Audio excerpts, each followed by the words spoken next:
Hello, everyone, and welcome to the Franchise Show. I hope you're all doing well. This is the show where we get under the hat of some of the most important topics in franchising. And it's a live show. Well, it's live if it's 17th of December, 5:15 GMT, so you can get involved. You can ask a question, and we're going to chat about it. You are the producers of this show. You're the directors of this show. And our conversations are between all of us. They're not just between two people on the screen. It's a conversation between a community. So I love it when we get questions coming in. I mean, Penny and I can talk for hours, but it's your questions that drive our conversation. So if you are here, drop a question in, drop a comment in, say hello, and we will recognize you and it will drive our conversation. So what do we do each week on the Franchise Show? Every week we have a lovely conversation about a new topic and we have a wonderful guest. And today, 3 times returning guest, regular on the show, the wonderful Penny Hopkinson. And today we are talking franchise knowledge sharing. Now, we're going to talk about this in a few different contexts, depending on where our conversation goes, because as you know, this is what I have written down at the beginning. But we're certainly going to talk about it in the context of our lovely guest's speciality, which is operations manuals and how those are going to develop over the coming years and whether they're still relevant. But we're also going to be talking about knowledge sharing in general in our wonderful industry of franchising, because I've been about on this planet a little bit of time, as you can see, and I've yet to know an industry that's like franchising and the way we share things in franchising. And it's truly unique and really rather wonderful. So Penny, welcome back to the Franchise Show. Thank you, Harvey. I am absolutely delighted to be back here again. Fantastic. Perhaps we could start, while a few people are joining us, perhaps we could start with our wonderful topic, get straight into it. And perhaps you can explain how, as an operations manual specialist, knowledge sharing is so relevant and so important to your world. Well, first of all, I think everybody acknowledges that we pass information on to our franchisees in the form of our know-how, which is our knowledge, and we share it as freely as we possibly can to ensure that the franchisee replicates the system as faithfully as they possibly can. But I think the essence is how we share it and how relevant the operations manual that we used to know and not love very much, because it's always a trial to create it. And for quite a few people, it's a bit of a task to read it. Mm-hmm. Yeah, absolutely. I think knowledge sharing, like you say, is so important because as franchisors, that's exactly what we're doing when we look at it. You know, we always talk about a proven model. We talk about having that proven model, and that's what someone is buying into. And of course, when they buy into that, once they've bought into that, we're all about sharing that, because that's exactly what we do as franchise businesses. We share with our franchisees that proven model. But you're right, it's how we share it. And something like an ops manual for someone, well, even for someone as old as me or younger than me, is probably one of the most boring documents you could possibly imagine. Now, it's very important, of course, but like you said, it's how we deliver that. Now, everybody learns in a different way. It doesn't matter whether you're young or old, you learn in a different way. But to make it more interactive, that particular document, and to make it more relevant to different generations, how do we go about doing that? And before you answer that, I'm going to recognise the fact we've got a couple of people here, because this is what it's all about. First of all, let's welcome the ever wise Simon Wise to the show. It's always good to have you here, Simon. Looking forward to hearing your thoughts on knowledge sharing and how that fits into the world of franchise recruitment. Simon is from FranRec, of course, everyone knows that. Great to have you here as ever. We've also got the wonderful Judy Waits, and Judy's put good evening from the grey and dark northeast of England. Well, it is a bit grey and gloomy everywhere here in the UK, but we will lift your spirits, your Christmas spirits up, with hopefully a wonderful conversation as ever. It's fantastic to have Julie with us. Julie, of course, does First Fridays and is a big advocate and supporter of our wonderful industry of franchising. And those First Friday events, they're all about sharing knowledge with our community. Hopefully that's what I do in some way here as well. So I'm a big supporter of sharing knowledge. But let's get back to that question, Penny. How do we make it more interactive, that ops manual? How do we make that knowledge sharing more relevant to younger people or to everyone to make it interesting? I think this is particularly relevant to the young millennials and Generation Z and upcoming Alpha, because they are very much into the digital world, and particularly Alpha. They probably learned how to operate an iPad or a smartphone,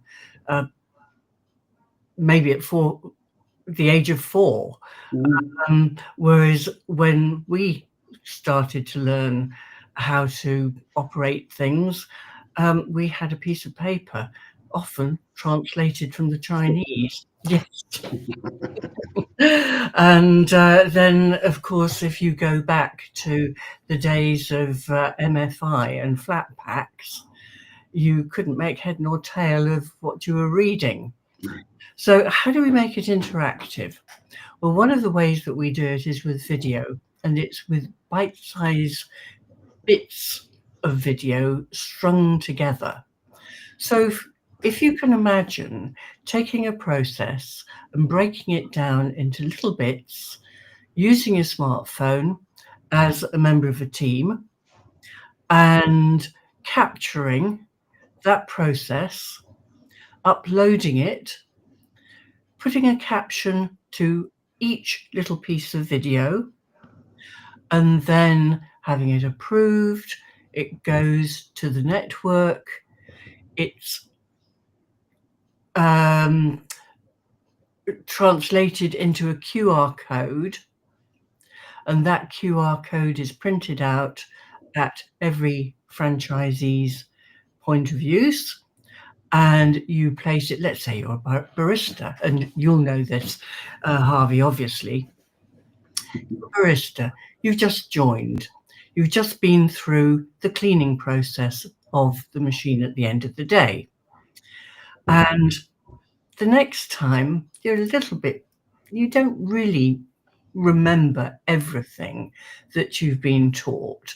So you capture the QR code with your smartphone, and it will take you in your language right the way through the process until you finish at the pace that you want. And seeing it like that embeds it into your mind much more easily than going through a set of written instructions.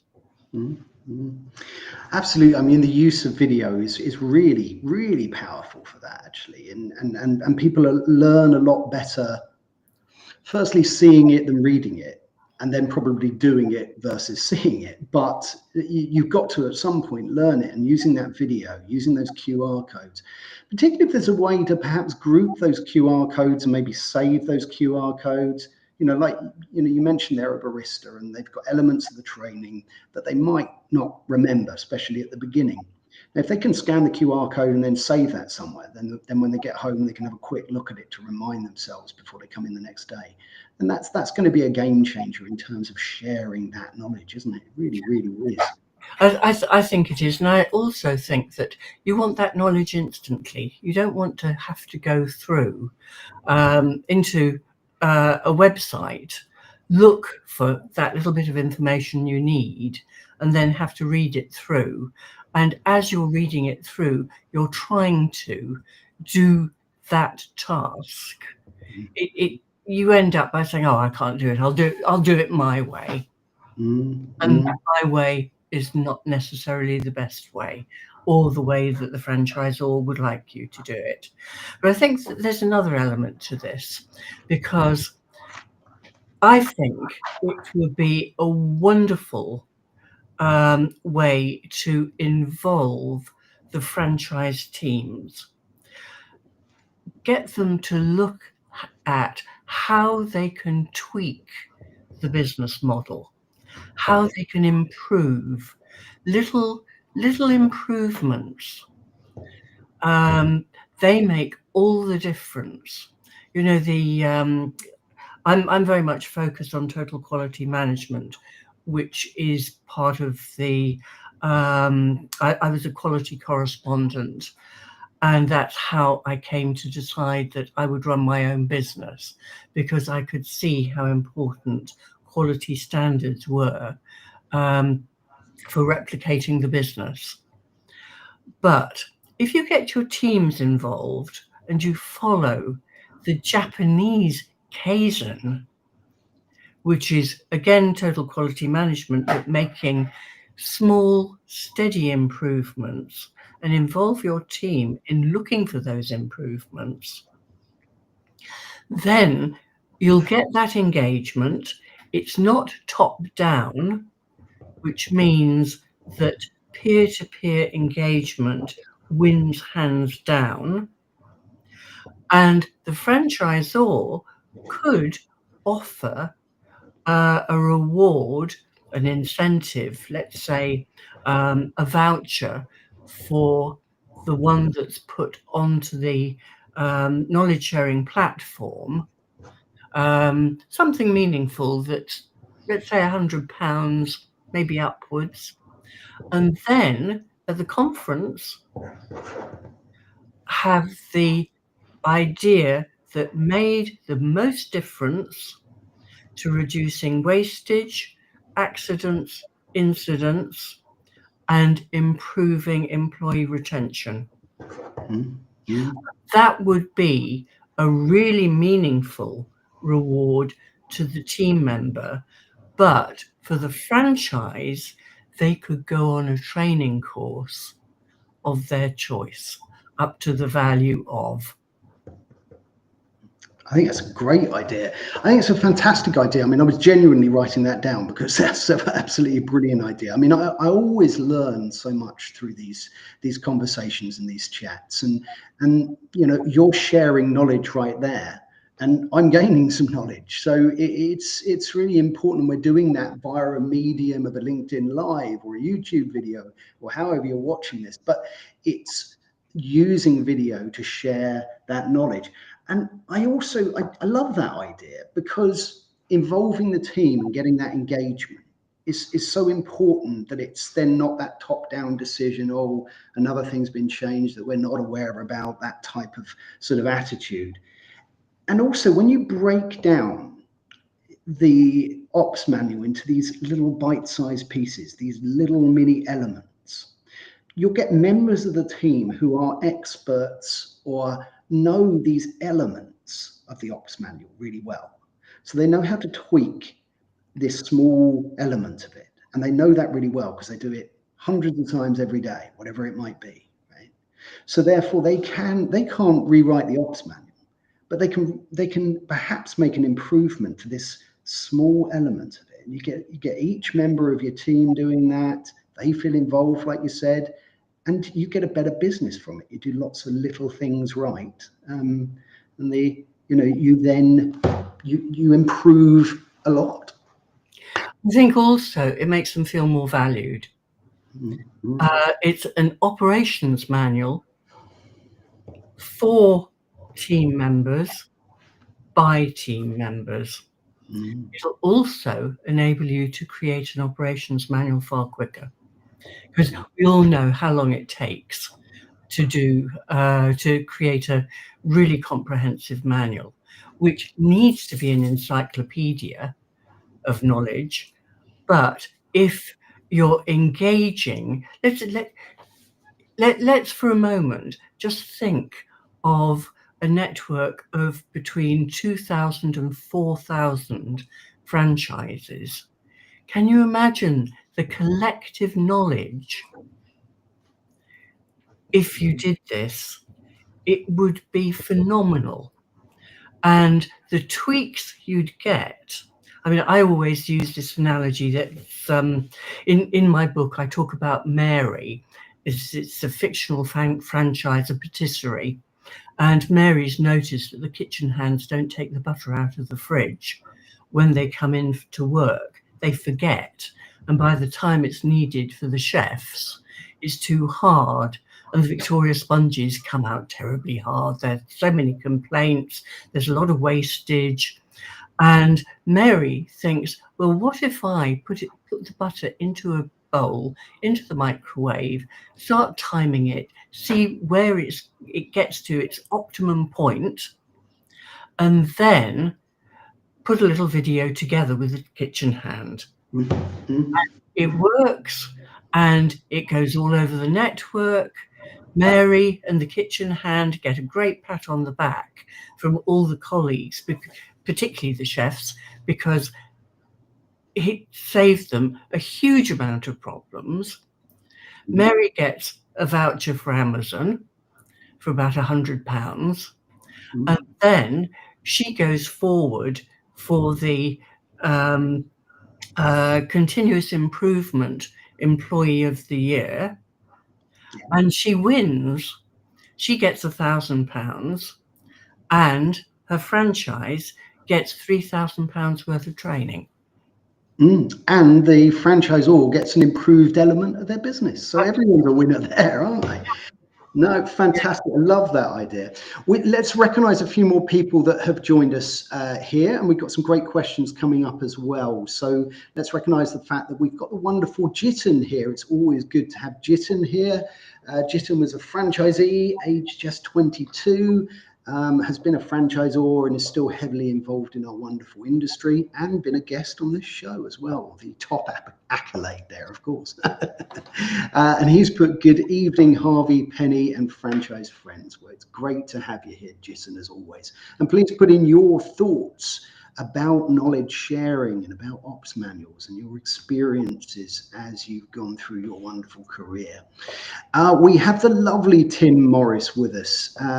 Tim helps high-performing franchisees. He's part of the wonderful trio that does the FranChat podcast. Must listen to that. And he's a big supporter of our industry and generally lovely chap. So it's great to have you here. And please put in your thoughts as well. We've got a couple of good questions coming up here from Luke Frey, but let's introduce Luke quickly to the show. Welcome to the Franchise Show, Luke. And we are going to come to your question in a minute when we've recognized another couple of people that are here. We have the wonderful Don Cohen.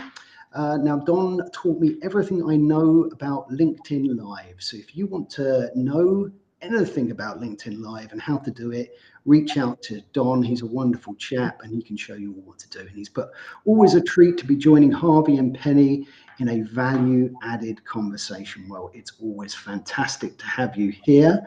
And we are also going to introduce the fact that we have the wonderful Nick Plevin here. And you see what I did there, Nick? Just as your name came up, your QR code came up, my friend. And it's great to have you here, Nick. Looking forward to hearing your thoughts. Guest last week as well. And Nick's put, hello, Penny, hello, Harvey, and hello, franchise friends. Finally, let's recognize the fact that we've got Stephen Hopper here, relatively regular member of our wonderful community. and he runs the wonderful Plan Burrito, and he's put, nice to see everyone. Well, it's lovely to see you as well. Please give us your thoughts as a relatively new business owner and franchise business owner on your ops manual and knowledge sharing and how that's gone as you've gone to create your business. Right, let's go to a question from Simon first, and then we're going to move on to a couple from Luke. Simon's put, in the face-paced world of business, that may be fast. We'll find out. How do you transfer knowledge to achieve immediate results if it can only be done face to face, can't it? Well, I think he might have put this one up before we had this conversation. But I'll tell you what, it's really interesting. We spoke a bit, Penny, there about how we can use QR codes and how we can make things more interactive. But can we do that, making it live and get that feedback more immediately? Yes, of course we can do it live. I think it's true to say that learning is one thing, but reflecting is something that helps embed the learning. So if we can find a way of reflecting back to on a face-to-face training, then that will definitely embed the information far better than it otherwise would. And of course, if you're watching a video on your own, you can't really interact with it. These days, AI is quite good for that. I mean, there's something called Talk Train. And I've been having conversations about customer service and how good it would be to train somebody with AI and feeding back the conversation and the responses that you should give with an angry customer, how to deal with a really angry customer. And I think that's one way of tackling things. I mean, face-to-face is always a very, very good way of doing things. Sure. I think it's we have a problem in that we need a single source of truth throughout a network, and however good trainers are, they will all train slightly differently to varying degrees of success. And if we can find that single source of truth, the nearest is video. Yes, I think it is. And I think it's really interesting, that single source of truth, how you're using AI as well. I've left one of our lovely supporters gather up here because actually it's really interesting. They do surveys, and in fact, click the QR code on the left-hand side and you can give us feedback about this show right now, which I could look at right now. So, that's an interesting way to get interactive commentary on a particular topic. So there are some fantastic ways to do it. And the other thing is you're witnessing some interaction right here. We've created a LinkedIn live show all about franchising with a community of people. And, there's no reason that you can't do that for your business and your franchisees and all sorts of other contributors towards your business, where you can share, interact, learn, and develop things using a live community just like this. So love that question, Simon. Thank you for that one. Let's go to Luke's question next. Again, great to have you here, Luke. Luke's put, for a brand with 50 or more units, how do you suggest they sift through the suggestions for improvement for their franchise partners? I really like this one, actually, Luke. Thanks for putting this comment in. Penny, you mentioned earlier that if you've got a large number of franchisees, employees to call upon, and each of them experts in different little areas. And let's say you've got 2,000 QR codes set up from that ops manual, or even 200. How do you police it? How do you get to the sort of the gold dust of it? That's a tricky one, I suppose. Well, I think the way to do it is that within the team, you go to the franchise manager and you say, I've got an idea that I would like to share, and you discuss it thoroughly. And they, first of all, have the power of veto. They will know whether it's going to make a difference to their franchise and whether it should be shared. So first of all, it will go through them, and then it will need to be sanctioned by the franchisor. So I don't think it really matters how many great suggestions there are, so long as it will make a difference to the business. Yes, that's very true. And I suppose, my goodness, that would be a good problem to have if you had so many fantastic suggestions of ways to improve your business from the people that are within that business. Then, as I say, perhaps that's a good problem to be able to sort of sift through those. I suppose if it's 2,000, then maybe you can automate that process a little bit. But great question. I mean, I suppose I could turn it round and say to you, Harvey, how many suggestions for improvement do you receive in a month?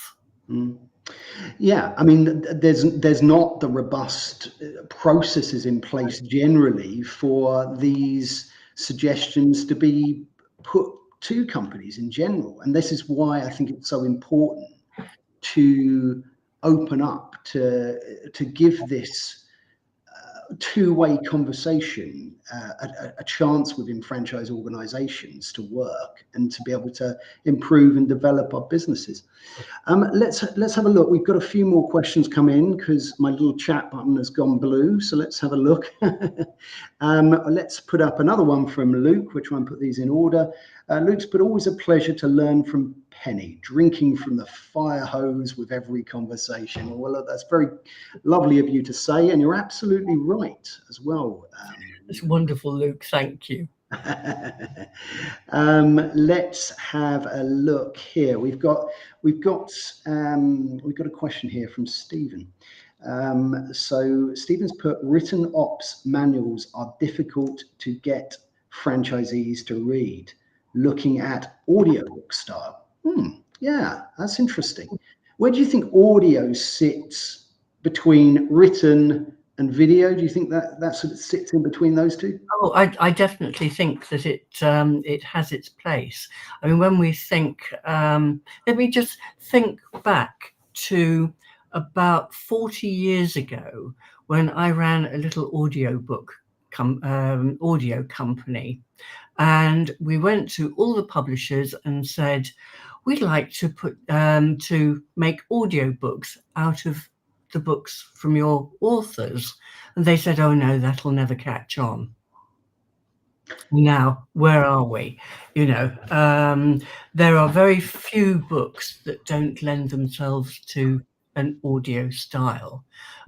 Mine is a little bit too practical, but I am working on another edition so that it will go as an audio book. So it really does have its place in an operations manual, but I would absolutely love everyone to take the idea that when we say operations manuals are difficult to get franchisees to read, what if you said, we've got a knowledge sharing environment, we've got a knowledge sharing center, we've got things that we can put on a knowledge sharing platform, and do it that way, and try to reinvent what I think is passé. I now think the term operations manual does not reflect the huge amount of knowledge contained in a franchise. Even when it starts, there's still a lot of intellectual property. And when you look at the mature large networks, they have such a wealth of information, and audio and video and some text. I'd like to limit text because I think that text heavy is no longer valid in a digital society. Yeah, I think you're right. Yeah, I think you're right. If it's too text heavy, this is what Stephen's talking about. You know, if you've got a 200-page text heavy document and you slam that on the table and say, well, look, you've got to read and learn this little number, no one's going to be keen on doing that. But Stephen, if your teams are under 40, the likelihood of them reading an operations manual that is text heavy is almost zero. And all the effort and the time and money that go into the creation of it will be lost. Yeah. You know, if you've got baby boomers like myself, then I love my text. You know, but then I go to YouTube. You know, we are for trying to deal with something that won't work in my oven. You know, or even to learn an AI program. But if we look at a mix of ways to engage franchisees and their teams and ask them, how do they like to learn? Yeah, absolutely. I think engagement, it's a word we've said a few times on today's episode. It's a word that's overused on LinkedIn probably, but it's a word that today is just really relevant because that's truly what we're talking about. We're talking about individuals within a franchise business being engaged in that process. And I think it's really important. If you have just joined us today, this is the Franchise Show. And today we are talking about franchise knowledge sharing with the wonderful Penny Hopkinson. This is a point where I'm going to ask you a little bit of a favor. There is a QR code that was up at the beginning of this episode and is up right now. And this is a wonderful initiative by our fantastic friends at SEO Samba. And each year they recognize people within our industry that have made a difference. To you and want to bring our industry up. So please scan the QR code and vote for your favorite franchise influencer. You don't have to vote for me, but if you do, I don't mind. Let's get back into this. We've got a fair few more comments. Let's put up this one here. And this is from Louise. Great to have you with us, Louise, from the Ops portal. Late to the party with apologies, where you don't need to apologize at all. It's always fantastic to have you here. Luke has put, thank you for your insights. Well, it's our pleasure. Well, it's not my pleasure. It's Penny's pleasure, really, the insights, but I facilitate them. And I think this is Louise again, but let's have a look at this comment. One of my clients publishes all ideas and the franchisees vote on them, but they are cleaned and must have an explanation with them. Yeah, great idea, isn't it? To do. What do you think of this one, Penny? Yes, I think that's a great way of doing it. I think that since franchisees are the end user, they need to have the input. And I've always said that if you are creating your first manual and you've got one or two pilot franchisees, they should be consulted. If you have a mature network, you need a mix of franchisees to be stakeholders in the operations manual. And obviously, as a franchisor, you will look at the ideas and see what you think are the most relevant and the most have most impact, and that will be just the perfect way of doing it. Yeah, absolutely. We've got a few comments, and some of these are too big for me to put up, but let's go to this one. Audiobooks are great, but must address all learning styles, visual, audio, and a combination. Yes, I think so. I think it's important to and I think we've spoken a little bit about this, about how it's important to address the different learning styles. Some people learn by sight, by looking at something. Some people learn by reading about something. Some people learn by doing that particular thing. And I think you've got to have something that appeals to everybody. You can give somebody a choice of different things, do you think? And I think that there's something else that we can add to this. There are some franchises where reading is not the way to go about it. I mean, if you're a plumbing heating engineer, maybe you're doing carpentry, plastering, brick laying, some of the trades, I cannot imagine that many tradesmen will want to read an operations manual. They are visual, they're visually orientated, and audio is another great part of the mix. So I agree entirely that we need a mix to cover all bases. I think so. I think so.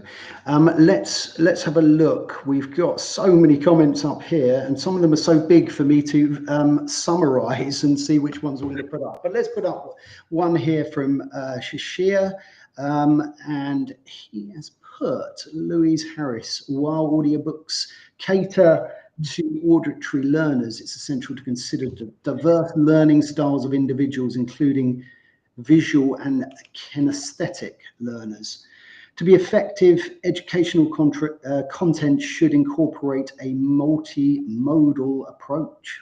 Yes. I'm learning some new words here, that's for sure. Yeah. Offering a combination of audio, visual, and interactive elements to engage learners and different preferences. This is quite interesting. This might include accompanying ebooks, videos, interactive quizzes. Yes. To supplement audiobooks. Do you think No, this is good? Yeah, I agree with this 100%, because this is one of the reasons why with bite-sized video, you would be able to have it spoken as well as visual in the language that is preferred. So that in one way caters for both, but it is absolutely true that depending on the profile of the franchise, then you need to look at incorporating something for everybody.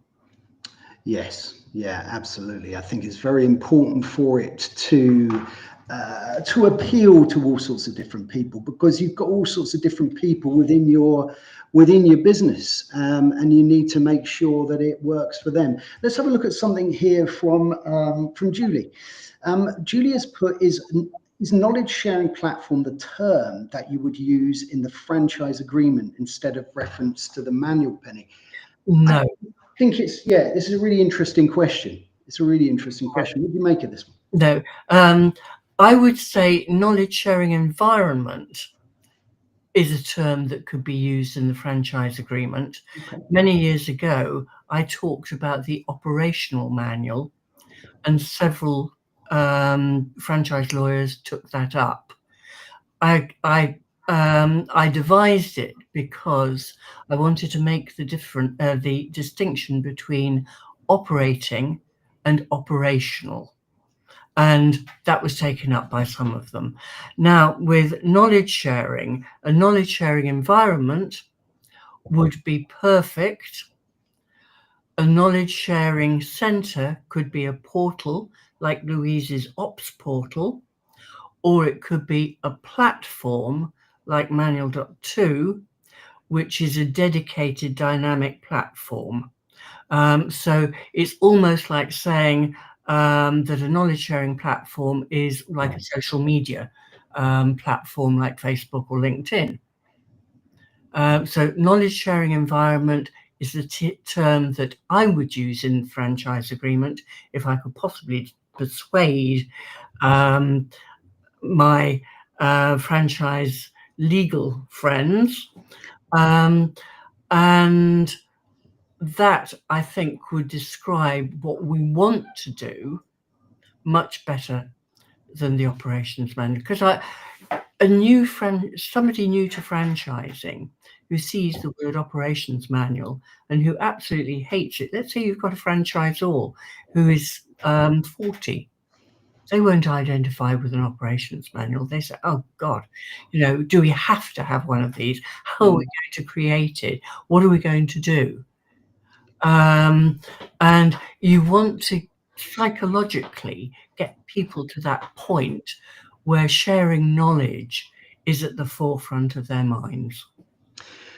I think you're absolutely right. I think the difficulty here, I mean, even when you look at your wonderful book and its title, you've still had to use the word, let's put it up, but you've still had to use the word manual for people to understand what it is that we're talking about here. So it's really hard to pull away from the terminology that best describes a thing to something that best describes what it should be. We almost need to create a new learning for the word that knowledge sharing also means an ops manual. Yeah. But that's a really tricky process. Almost maybe it needs to be subtext from the word operations manual. This has been my mission since I published the book 13, 14 months ago. And I've been going on as many podcasts as I can find. I think I've done about 25 to date, which is all about knowledge sharing and not about me. If you see what I mean. I am promoting knowledge sharing as a concept to go forward for the mid-2020s and see how we can get this adopted. Yeah, that's it. It's about how to adopt a new attitude towards it. When you do Manual Magic 2, are you going to call it knowledge sharing? That's what I need to know now. It may well have that in the subtitle. Oh, look, I've got an exclusive. Look, there you go. Because what I'm going to do is I'm going to take Manual Magic, which is franchise specific, and make it generic so that franchising is a part of it. Because I think probably I have done everything and will continue to do everything in the franchise space in the UK, but it's taking this out further, and I'm now making a few inroads in North America, South Africa, and Australia, and knowledge sharing is it's a much more comfortable concept. It's much more interactive as a concept, isn't it? But I think when it sits alone as a phrase, it doesn't yet, it has to have other context with it, I think, for it to describe what it's meant to be about. And that's just because of the use of the word operations within our business. Absolutely. We've just described it for so long. Yes, and I think that we will always take operations as the center of everything that we do, because we're trying to tweak them, make them better, and continuously improve the whole concept and the business model. Yeah, absolutely, absolutely. We've got a couple of good comments coming up here. One that I'm going to put on the screen now from Simon, and I'm going to recognise before we do Simon's, let's recognise the fact that we've got the fantastic and the wonderful Joe Caruso with us. It's always fantastic to have you with us, Joe. Thanks so much for joining us. We are definitely going to come to your question and fit that one in today. Joe does a fantastic audio version of what we're doing right here, and also is a fantastic advocate of franchising and advisor in the US. So always reach out to Joe. He's a wonderful chap and a good friend of mine. So great to have you here. Let's have a look. Let's just go back quickly before we do Joe's question. Let's go to Simon's question. See what this one is. And Simon's put, yes, but ops manuals have been born out of necessity. They sit alongside the franchise agreement. It's never been a user-friendly document to enhance and solve problems in business, in my view only, of course. The way forward is to create a knowledge base that can be integrated and interpreted using AI routines and prompts. Yeah, I wonder whether this is it. Maybe the ops manual has to sit there as a document, and we have to create something new, something else that is born of it, that people get used to is with it. I don't know what the answer is, but this is a very interesting point. What do you make of it? I just think that we interpret the operations manual as a knowledge sharing environment. We may allude to the operations manual because we have to in the franchise agreement, but we can actually, in brackets, in parenthesis, put knowledge sharing.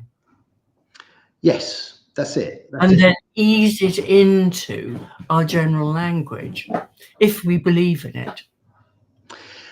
You've got it there. I think that's two things: easing it into the language, and that's really what we do have to do. You mentioned there it was your mission to get this new interpretation of what we know as this ops manual. It's your mission, and therefore it is about a use of language that people have got to get used to, a new way of thinking about something and describing something, and it's a big challenge. So but it's one that's really important because it gives this new interactive and engaging way to look at what is a vitally important element of the business. Let's have a look. Let's have a look at, sorry, go on. No, please. Just as a quick aside, we could actually put that in the definitions at the beginning of the franchise agreement. Yes. Yeah, exactly. It can just be, if that was in every single franchise agreement, then people would start getting used to that as a piece of terminology. So fantastic. Let's have a look at Joe's question, because we've got about 3 minutes officially left. Although this is the Wild West. We can go on as long as we want, really, but people do have places to be. Joe's put, many franchise operations manuals, Penny and Harvey, too often are not broken down by roles, positions, and permissions, so that the franchise owners and their teams can do two important things: solve operational matters and be compliant with the franchise brand standards. A great point here, Joe, that it just needs to be broken down to allow it to be shared in the way that we want it to be shared. Which, again, if you use the knowledge sharing concept, you can do. And most of the manuals that I've written are they don't just talk to the franchise manager. They talk about the roles and responsibilities and how the operational matters need to be carried out by each. Yeah, absolutely. We've got 2 more questions which I really want to try and squeeze in before we say our goodbyes. Let's just have a look. One from Joe, another one from Stephen Hopper. Joe's put, this is in response to Simon's comment about AI routines. Simon-wise, ChatGPT is not so smart when it comes to those more bespoke franchising topical conversations. You can almost always tell. Yes, I think you're absolutely right. I think AI is a tool. It can be used, but it is a tool, and it's got to be used carefully and ethically. Yes, absolutely. You know, we've all got used to tools like spell check or predictive text, right? It's one step on from that. But with all of those things, it still needs somebody to check it it's in your style, check it's correct. And there's definite limitations for it. So, but fantastic point. Let's have one more look. We've got 3 more comments coming up. People want this to continue today, Penny. They want it to continue. Let's have a look at Louise. Stephen Hopper, but you want to read and understood and shared and updated. It needs to be live and useful, or there is so much time wasted. Yes, yeah, absolutely. Couldn't agree more. Sorry, I'm flying through these, but I always like to recognise and make sure that we've got all of these comments out. And maybe I'm sure we're going to have many more discussions next year, Penny, so we can, we can talk about it then as well. Joe's put Stephen Hopper. It's less about forcing in a compulsory manner and rather have an operations in a unified communications platform that people want to utilize. Yeah. 100%. I really resonate with that. It's about if somebody wants to engage with something, if they've got that desire, and they're not going to have that desire with a boring text heavy document. So yeah, love it. Let's put one final one up here, and this I think is the last one, and then we can just summarize things. Stephen's finally put, agree, Louise. However, sometimes feel we are trying to sugarcoat a document and should be read with regular updates released to the network. Yeah, it's worth pausing on this one actually, because just because you make something a little bit more engaging, a little bit different using QR codes, the quality of what you've got there as a starting as an ops manual, that has to transfer across, doesn't it? You know, it has to, you have to make sure that's the same, even if you're giving it in a more engaging way. Absolutely. Fantastic. I appreciate you keeping your answers concise towards the end as well, Penny. So that is it. We have reached the end of our conversation today.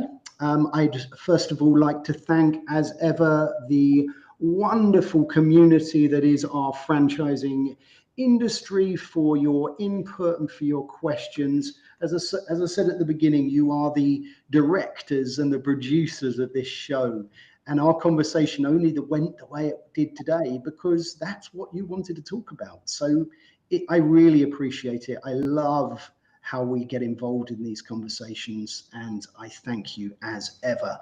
I would also like to thank our returning and wonderful guest, Penny, for your knowledge sharing today. Thank you for being with us again. Thank you. You're most welcome. And let's just talk about what's coming up later this week. So this is the final episode of the Franchise Show for 2024. So we will be back early in January. We've got some very exciting guests coming up in January, including a former apprentice star, somebody who's going to be talking about franchise mental health. So it's going to be a very exciting start to the year, and I'm looking forward to another year of fantastic conversations on the Franchise Show. I want to wish you all a Merry Christmas and a Happy New Year, and looking forward to getting into things again next year. And later this week, we have the final episode of Franchising Brand Stories for 2024. And we have a returning guest. So we are going to be speaking with Anne-Marie Martin from Diddy Dance. And that's going to be Thursday, 5:15 GMT, 12:15 EST. And we're going to be finding out what she's been up to in the last 9 or 10 months. It's going to be another fascinating conversation. So until next time, my wonderful friends, take very good care. Cheerio.